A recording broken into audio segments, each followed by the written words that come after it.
Durante anos, seu nome mal foi mencionado na mídia e seu rosto ficou ofuscado pela sombra da sobriedade mais icônica do século.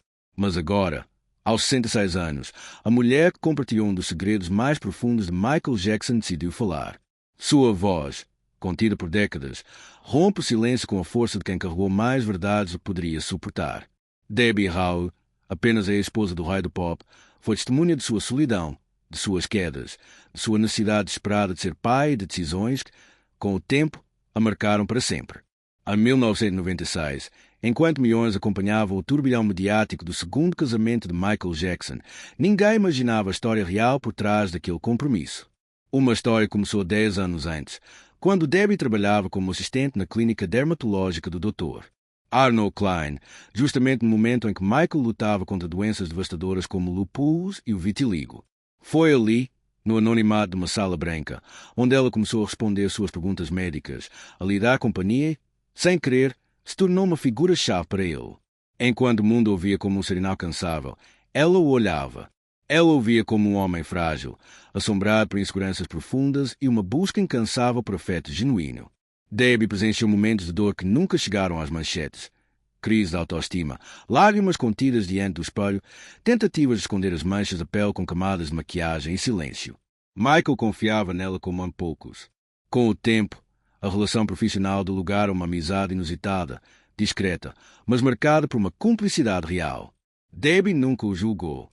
Ao contrário, ela se tornou um refúgio, uma presença constante em meio ao caos da fama. Era a ela que ligava nos dias difíceis. Era com ela que desabafava sobre o peso de ser uma lenda que, aos poucos, esquecia de ser apenas humano. O pedido para se casarem, em 1996, não veio com romance, flores ou promessas de amor eterno. Veio com olhos cansados e uma frase direta: quero ser pai. Preciso disso mais do que qualquer outra coisa. Debbie, já ciente das batalhas internas dele, disse sim. Não por paixão, mas por empatia, por um estranho tipo de amor que misturava compaixão e desejo de vê-lo feliz. Aceitou gerar os filhos de Michael, príncipe Paris, com a clareza que jamais seria um casal tradicional. Sabia que estava entregando mais do que o corpo. Estava abrindo mão do próprio futuro para saciar a carência de um homem que, apesar de tudo, sempre foi um menino perdido atrás dos olhos escuros. O casamento durou pouco. Menos de 3 anos depois, Debbie entregou a guarda total dos filhos a Michael. Ele era um bom pai, mais do que muitos imaginaram. Ela diz agora, com uma serenidade que esconde os anos de arrependimento e reflexão. Mas eu precisava desaparecer. Foi a única forma de proteger a mim mesma e a eles. Durante anos, se manteve longe dos holofotes, mesmo sendo constantemente pressionada a contar a sua versão. Evitou entrevistas, recusou milhões em propostas de tabloides e viu os filhos crescerem pelas lentes dos paparazzi. Até que um dia, quando Michael morreu em 2009, Debbie sentiu o peso do silêncio se transformar em dor. Eu queria ter feito mais, ela confessa. Talvez eu tivesse ficado, talvez eu tivesse enfrentado certas coisas. As escolhas dele teriam sido diferentes.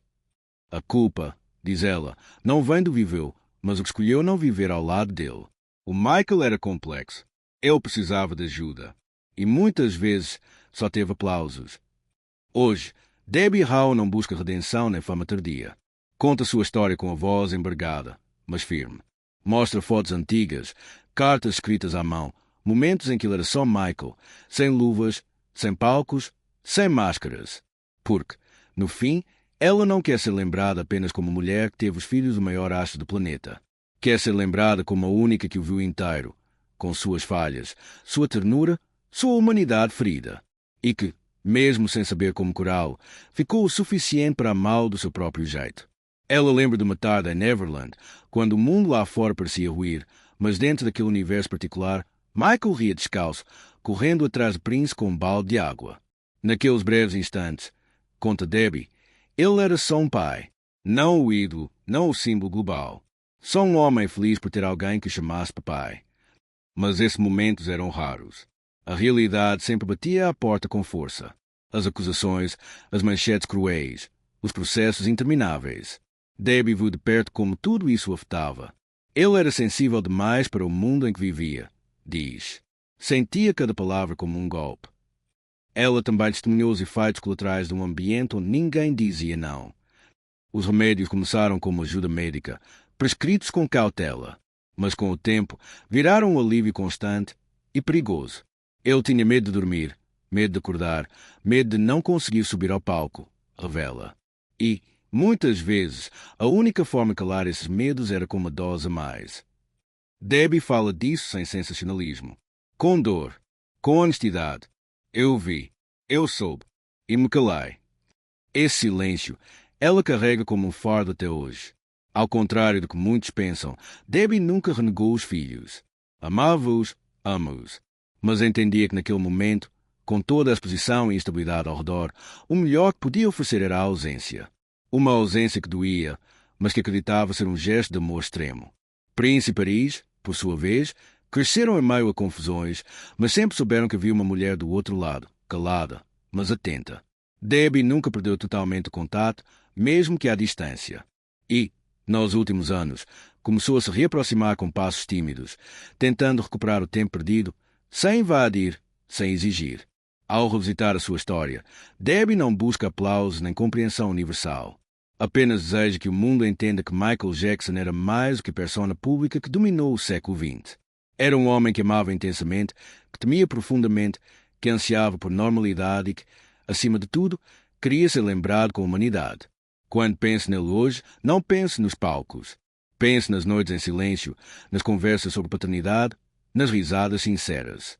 E penso em tudo que poderia ter sido, se o mundo tivesse sido mais gentil com ele. Se ele tivesse sido mais gentil consigo mesmo. Com os olhos marejados, Debbie segura uma pequena caixa onde guarda uma mecha do cabelo de Michael, um bilhete escrito em papel amarelado e uma pulseira infantil com o nome Paris gravado. Essas são minhas lembranças mais preciosas. Não valem nada para os colecionadores, mas para mim, são o que resta de tudo que fomos. Aos 66 anos, Debbie Hall finalmente encontra a coragem que o amor exige. Contar uma verdade sem maquiagem, sem espetáculo, apenas com a dor e a ternura que viveu nos bastidores do maior mito pop da história. E talvez, assim, encontrar também a paz por tanto tempo escapou. Mas ela sabe, há histórias que não se encerram. Há vínculos que nem o tempo, nem a morte conseguem romper. E ela será, para sempre, a mulher que viu Michael Jackson quando ninguém mais conseguia, de verdade. Hoje, Debbie vive longe das câmaras, em uma casa simples, cercada de animais e memórias. Ela se dedica a trabalhos voluntários e evita eventos sociais. Foi invisível por escolha, diz. E porque ser invisível foi, por muito tempo, a minha forma de sobreviver. Mas agora, ao abrir sua história, não o faz por vaidade, nem por dinheiro. Fala porque sente que o tempo está passando e algumas verdades precisam ser ditas antes que o silêncio volte a cobrir tudo. Verdades não são escândalos, nem confissões explosivas, mas pedaços de humanidade que o mundo esqueceu de enxergar em Michael. Ela se emociona ao falar sobre os filhos. Prince, que herdou o lado racional e protetor do pai. Paris, com a alma artística e sensível, que busca sua própria voz em meio ao legado esmagador do sobrenome Jackson. Eles são mais fortes do que pensam, diz Debbie, e muito mais parecidos com ele do que imaginam. Apesar do distanciamento inicial, Debbie nunca deixou de sentir-se mãe, mas reconhece que falhou e não se esconde disso. A dor da culpa nunca desaparece. A gente aprende a viver com ela. Aprende a respirar mesmo com o peito apertado. No entanto, acredita que, se houve um gesto de amor verdadeiro em sua vida, foi dar a Michael o que ele mais queria, uma família. Ao lembrar da última vez que o viu, pouco antes de sua morte, Debbie suspira. Ele estava magro, cansado, mas ainda tinha aquela luz nos olhos quando falava dos filhos. Era como se eles fossem sua última âncora. Ela percebeu, naquele encontro, que algo nele já estava se apagando. Mas, como sempre, escolheu não perguntar demais. O medo da verdade era, às vezes, maior que o desejo de saber. Hoje, ela sonha com o dia em que o mundo será capaz de falar de Michael Jackson com mais compaixão do que julgamento, com mais empatia do que escárnio. Ele foi um gênio, sim, mas também foi uma alma machucada, pedindo socorro. E nós, todos nós, o ouvimos cantar, mas raramente escutamos a verdade. Debbie acredita que sua história não muda o passado, mas pode ajudar a reescrever a memória coletiva. Uma memória que foi moldada por flashes, escândalos e mal-entendidos, mas que ainda pode ser restaurada com honestidade. Ela segura um dos diários que Michael escrevia, uma das poucas relíquias íntimas que guarda com carinho, e lê em voz baixa uma frase sublinhada com força. Quero que me vejam como eu sou, não como pensam que eu sou. Essa frase persegue até hoje. Porque, para Debbie Howe, Michael Jackson foi tudo aquilo que o mundo viu e tudo o que escolheu não ver. Foi um homem genial, sim, mas também um menino assustado, um pai dedicado, um amigo intenso, um ser humano cheio de contradições. E ela foi uma das poucas pessoas que conheceu todas essas faces e as amou, mesmo quando isso a dilacerava. E por fim, talvez seja esse o maior legado de Debbie Howe, lembrar ao mundo por trás do raio do pop havia um homem. E por trás desse homem, alguém que o amou o suficiente para contar a sua verdade, tarde demais para salvá-lo, mas talvez ainda a tempo de humanizá-lo. Hoje, Debbie Howe leva uma vida que muitos classificariam como modesta, mas para ela é um respiro de autenticidade depois de décadas orbitando em torno de uma figura cuja fama era tão imensa que consumia tudo ao redor. Mora em uma propriedade afastada no interior da Califórnia, longe de Hollywood, longe de Neverland, longe das perguntas que nunca cessaram. E é ali, entre cavalos, cães e gatos rejeitados, que ela reencontrou a si mesma. A natureza, segundo Debbie, foi seu refúgio e sua terapia. Os animais não julgam, não perguntam, não vendem histórias. Eles só ficam, diz com um sorriso melancólico. Ela cuida pessoalmente do pequeno estábulo que mantém no terreno, alimenta os bichos todos os dias ao amanhecer e passa horas lendo, em silêncio, longe de qualquer noticiário. Nos últimos anos, teve problemas de saúde, lutou contra um câncer de mama em 2016, enfrentou tratamentos difíceis e momentos de grande vulnerabilidade. Foi durante esse processo que repensou sua história, sua ausência como mãe e sua relação com Michael. Quando a vida te coloca diante da própria finitude, você começa a ver com mais clareza o que realmente importa. A doença a aproximou de Paris, que, apesar dos anos distantes, demonstra compaixão e preocupação genuína. Ela me procurou. Falamos. Choramos. Rimos um pouco também. Não resolvemos tudo, mas foi um recomeço. Com Prince, o vínculo é mais reservado, quase protetivo. Ele, que cresceu assumindo responsabilidades cedo demais, ainda guarda uma certa distância emocional, talvez por autopreservação. Mas Debbie não força nada. Eu espero por eles no tempo deles. Hoje, ela não se envolve em nenhuma atividade ligada ao mundo do entretenimento. Recusou convite para reality shows, livros de memórias escandalosos, entrevistas sensacionalistas. Só falou publicamente quando sentiu que tinha algo verdadeiro a dizer, e mesmo assim, de forma comedida. Sua renda vem de forma discreta. Herdou parte de um acordo financeiro com Michael após o divórcio, mas nunca viveu de luxo. E recusa qualquer insinuação de que sua motivação tenha sido dinheiro.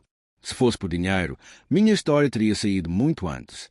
Eu fui embora com silêncio, e isso teve um custo que ninguém vê. Debbie passa parte do seu tempo a iniciativas de proteção animal e visitas a hospitais para mulheres em tratamento oncológico. Prefere ajudar sem alarde, como quem entende que a dor silenciosa merece respeito. O que mais aprendi com tudo isso é que a empatia salva. Às vezes, só ouvir alguém já é um gesto imenso. Apesar de manter sua vida atual bem resguardada, de vez em quando ela recebe cartas de fãs de Michael, algumas cheias de carinho, outras carregadas de críticas. Ela entende. O mundo não estava preparado para ver Michael como humano. Preferiam a lenda. Eu a entendo, mas também me dói. Nos momentos de introspeção, Debbie caminha pelo terreno da sua propriedade e observa o céu.